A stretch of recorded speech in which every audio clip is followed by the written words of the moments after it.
Bu Damas'ni sotuvga qo'ydik-ku, sotilmadimi? Mana eslaganlar bormi? 350. Qanchaga 30 millionga qo'ydik, a? 30 millionga qo'yuvdik, ha. Qarang, buni so'raganlar bo'ldimi? So'rayapti endi bizga. Narxi to'g'ri kelmayapti.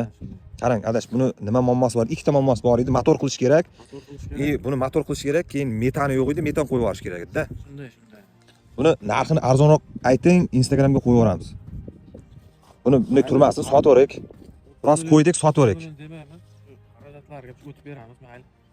25 million bersin. 25 million ozgina qimmat qiladi. Obunachilar kim bilsa, motori bilan metanga qancha xarajat ketadi, ya'ni motor qilishga bitta metan qo'yish kerak. O'shani kommentariyada yozib yuboramiz. 25 million ozgina qimmat qiladi. Kelishtirib ayting, adash. 20 million qo'ysak bo'ladimi?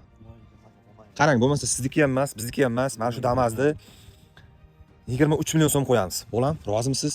23 million qo'yaylik. O'zi motori bilan, metani bilan shu oladigan odam mazza qilib minsin, shuni kelishtirib beraverik. Siz buni sotib mashina olmoqchisiz, yangi mashina, to'g'rimi? Agar 23 ga rozi bo'lsangiz, Instagramga qo'yib yuboraman videoni. Bering adash, bering. Mana barakasini bersin. 23 millionga qo'yibsiz, obunachilar. Rozimisiz? Sizni obunachilaringizga. Bo'ldi. 23 million so'mga mana shu Damas'ni qo'ydik. Motor bilan bitta metan qo'yib yuborish kerak, bo'ldi. Allar o'zidan chiqdim desa, Beraveramiz, 23 million so'mga.